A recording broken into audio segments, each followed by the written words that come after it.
It's 5:12 in the morning. The streets are silent. Most families are still asleep. Then suddenly, loud knocks echo through the front door. Outside, several federal agents wearing body armor identify themselves as ICE. Within minutes, someone's life changes forever. Across the United States, scenes like this have become increasingly common. But who exactly is ICE? How do they know where to go? How do they track people across such a massive country? What happens after an arrest? And why has this agency become one of the most controversial organizations in America? Today, we're taking you inside the world of ICE. Movies often make it look as if ICE randomly drives through neighborhoods looking for people. The reality is usually much more structured. ICE investigations often begin long before officers arrive anywhere. Information can come from immigration records, criminal justice records, investigations into human trafficking, workplace investigations, cooperation with other law enforcement agencies, or scheduled immigration check-ins. Every case is different, and the legal authority available also differs from case to case. Modern investigations also involve analysts who compare information from multiple official sources to build a clearer picture of an individual's case. This work is often done before any field operation begins.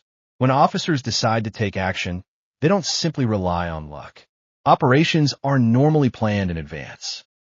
Teams review the information they have, determine who is being sought, assess potential safety risks, and coordinate with other agencies when necessary. This planning is one reason many ICE operations appear highly organized when they become public. But finding someone is only the beginning. The next step is the one that attracts national attention.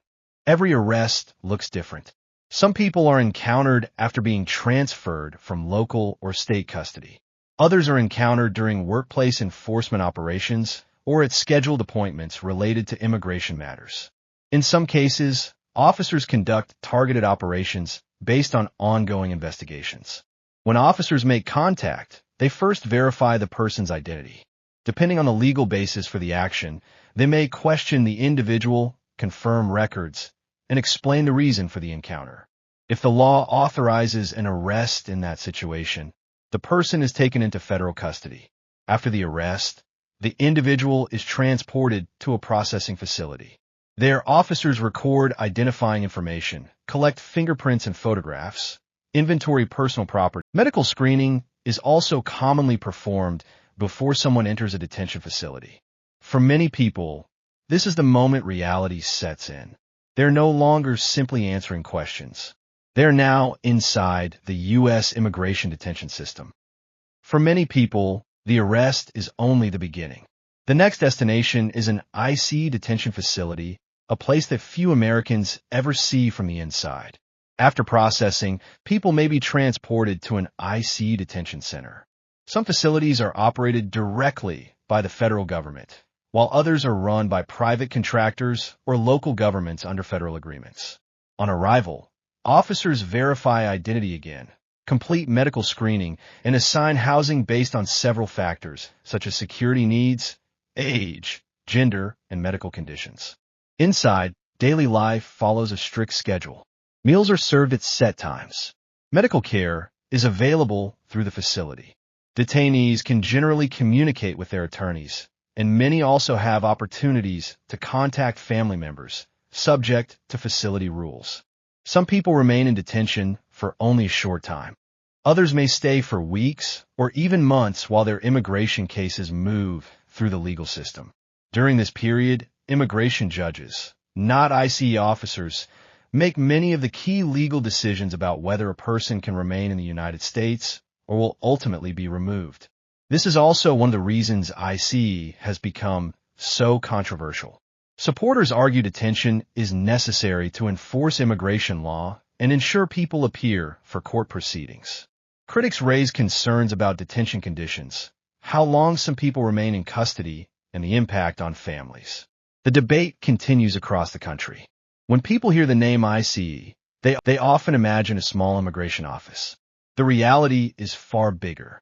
ICE operates nationwide and employs thousands of personnel, including special agents, enforcement officers, intelligence analysts, attorneys, and professional support. Staff. Its responsibilities extend beyond immigration enforcement. The agency also investigates human trafficking, child exploitation, drug smuggling, money laundering, international criminal organizations, customs and financial crimes. To carry out these missions, ICE uses investigators, forensic specialists, intelligence analysts, and advanced technology. The agency also works with federal, state, local, and international partners on many investigations.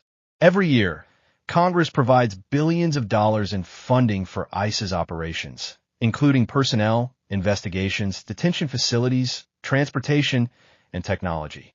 That funding reflects the agency's broad role, not only in immigration enforcement, but also in criminal investigations involving cross-border crime. With significant resources and nationwide authority, ICE remains one of the most visible federal law enforcement agencies in the United States. But in recent months, something has changed. ICE has returned to the center of America's political conversation. And that's exactly where our story goes next. For years, ICE has been one of America's most debated federal agencies. But recently, its name has returned to headlines almost every single day. Across the United States, immigration enforcement has become one of the country's biggest political issues. In recent months, ICE has carried out more enforcement operations in several parts of the country, including workplace actions and arrests connected to immigration enforcement. These operations have received widespread media coverage and have sparked protests in some cities, while others have welcomed stricter enforcement. Supporters argue that enforcing immigration law is essential for public safety and for maintaining the integrity of the immigration system. They believe ICE is carrying out the responsibilities assigned to it under U.S. law.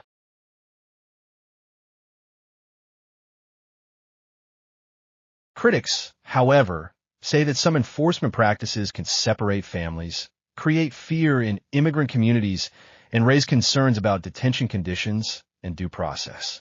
This debate extends beyond politics. It affects employers, schools, local communities, and millions of families whose lives may be touched by immigration policies. On social media, videos of ICE operations often spread quickly. Some clips show arrests, while others capture protests or public reactions. Not every viral video tells the full story, which is why understanding the legal process behind these events is important. ICE itself states that its mission is to enforce U.S. immigration and customs laws while investigating transnational crime. At the same time, advocacy groups and civil rights organizations continue to scrutinize the agency's actions and call for reforms. Ending. One agency, two completely different opinions. To some Americans, ICE represents law, order, and border security. To others, it represents fear, detention, and a system they believe needs major reform. But no matter where someone stands in the debate, one fact is impossible to ignore. ICE has become one of the most influential and closely watched law enforcement agencies in the United States. Every arrest, every operation, and every policy change can become national news within hours. And as America's immigration debate continues,